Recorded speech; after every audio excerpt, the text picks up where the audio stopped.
फर्जी दवाइयाँ, फर्जी सामान निकाल के आप देश की जनता को आयुर्वेद और धर्म के नाम पे लूटते आए हैं बाबा रामदेव जी।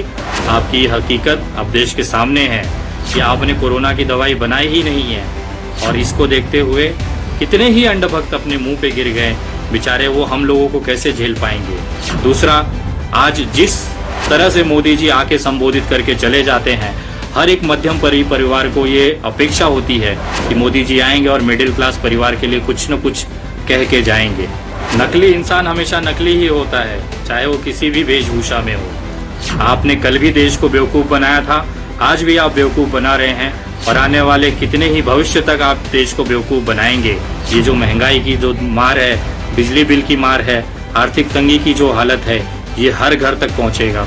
हर भारतीयों को इसका एहसास होगा। वो आते हैं 5 किलो चावल, 5 किलो गेहूं, 1 किलो चना दाल, 1 किलो दाल दे के चले जाते हैं, लेकिन वो भूल जाते हैं कि बच्चों की स्कूल की फीस के लिए स्कूल से प्रेशर है। वो भूल जाते हैं कि घर का भाड़ा देने के लिए मकान मालिक सर पे बैठा हुआ है। वो भूल जाते हैं कि राशन वाले का बिल बकाया चल रहा है, उनको कुछ नहीं दिखाई दे रहा है। अब ये आग उनके घरों तक पहुंच गई है।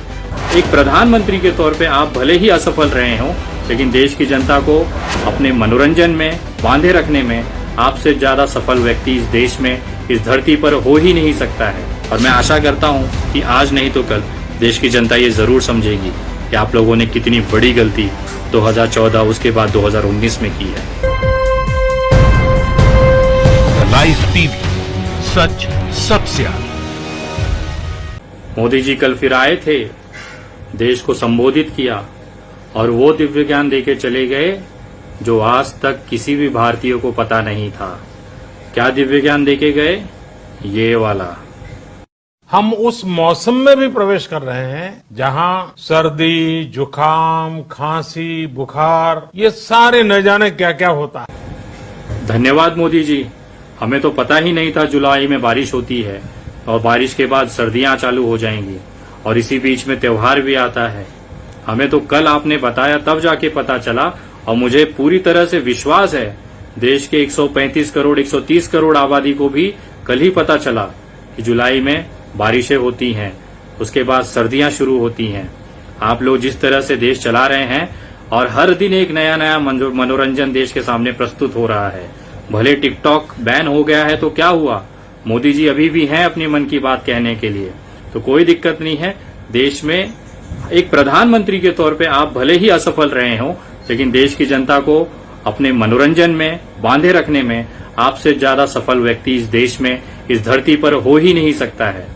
एक खुशखबरी आज मैं आप लोगों को देना चाहता हूं, खास तौर पर के भारतीय जनता पार्टी के और उनके जो सोशल मीडिया के जो अंध भक्त हैं, उनके लिए तो इतनी बड़ी खुशखबरी है कि बेचारे आज पूरी रात वो सो नहीं पाएंगे खुशी के मारे।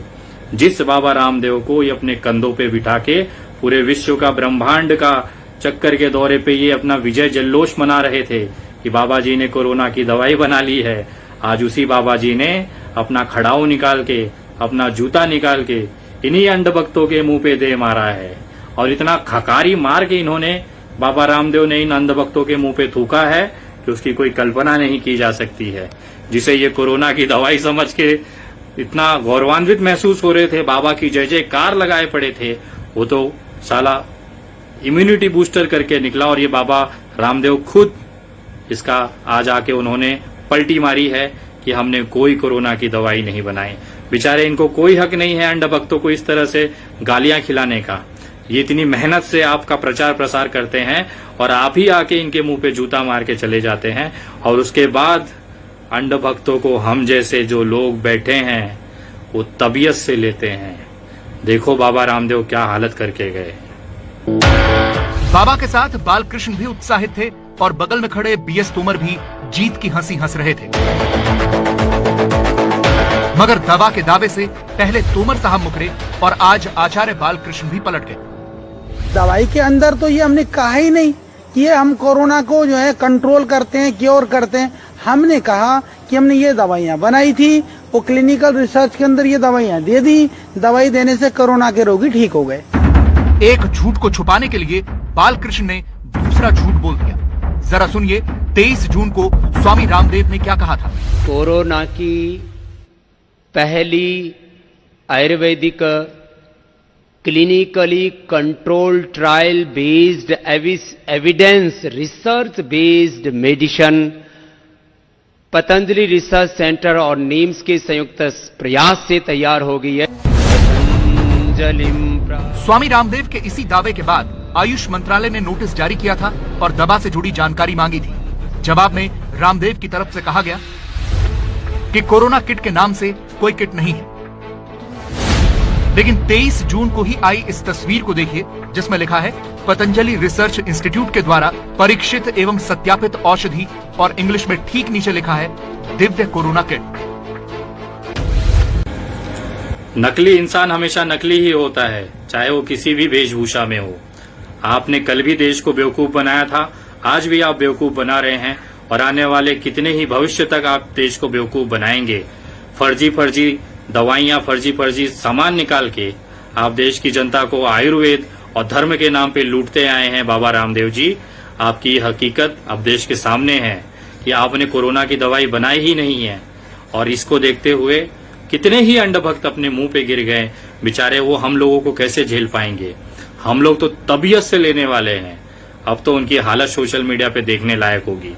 दूसरा, आज जिस तरह से मोदी जी आके संबोधित करके चले जाते हैं, हर एक मध्यम परिवार को ये अपेक्षा होती है कि मोदी जी आएंगे और मिडिल क्लास परिवार के लिए कुछ न कुछ कह के जाएंगे। वो आते हैं 5 किलो चावल, 5 किलो गेहूं, 1 किलो चना दाल, 1 किलो दाल दे के चले जाते हैं।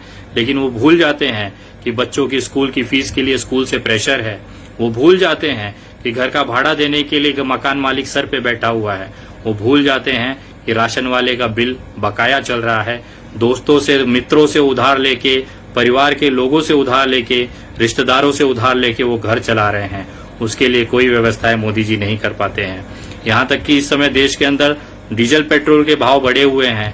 डीजल का भाव बढ़ने के कारण जो हमारी आर्थिक हालत है वो धीरे धीरे खराब होते जा रही है। सामानों की कीमत बढ़ने लगी है और इसका असर सीधे सीधे आम जनता पे पड़ेगा।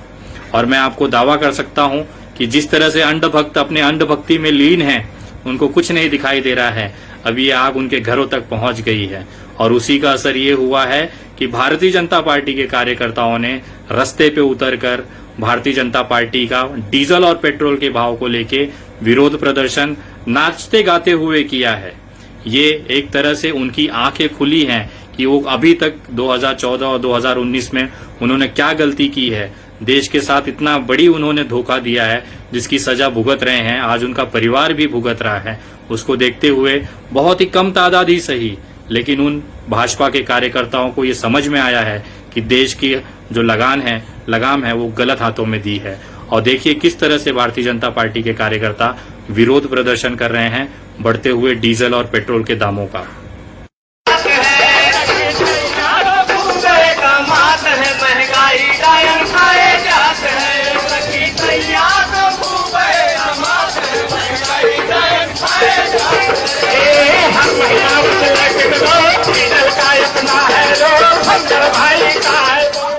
काश यही हालत अब धीरे धीरे जैसे महंगाई और डीजल पेट्रोल के दाम बढ़ेंगे, आने वाले समय में रस्ते रस्ते इस तरह के लोग निकल के विरोध प्रदर्शन करेंगे। और ये मोदी जी की मेहनत है, 18 घंटे की मेहनत है और उसके वजह से आज ये मुकाम पे पहुंच पाया है। आपको अगर गुजरात की हालत बताऊं तो गुजरात में लोग रस्ते पे निकल के मोदी जी का जय जयकार कर रहे हैं। गुजरात मॉडल की इतनी धज्जियां उड़ाई जा रही हैं कि वो आप समझ नहीं सकते हैं। वहां के मुख्यमंत्री रूपानी जी का तो हालत इस कदर से है, न वो अपने कार्यालय से निकल पा रहे हैं, न घरों से निकल पा रहे हैं। ये देखिए गुजरात मॉडल।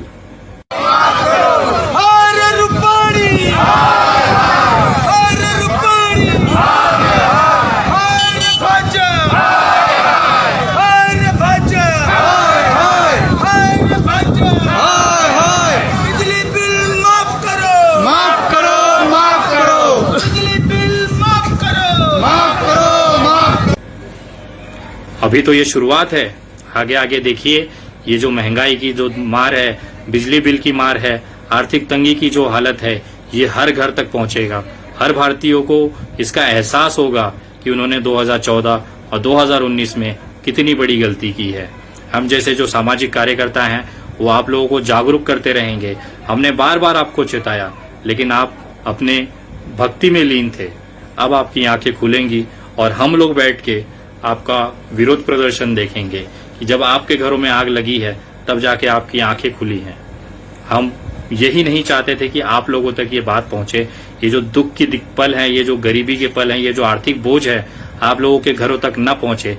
इसके लिए हम जो सामाजिक कार्यकर्ता हैं अपनी जान जोखिम में रखते, कभी भी हमें गिरफ्तार कर लिया जाता है, कभी भी हमें रासुका के अंतर्गत कार्यवाही की जा सकती है।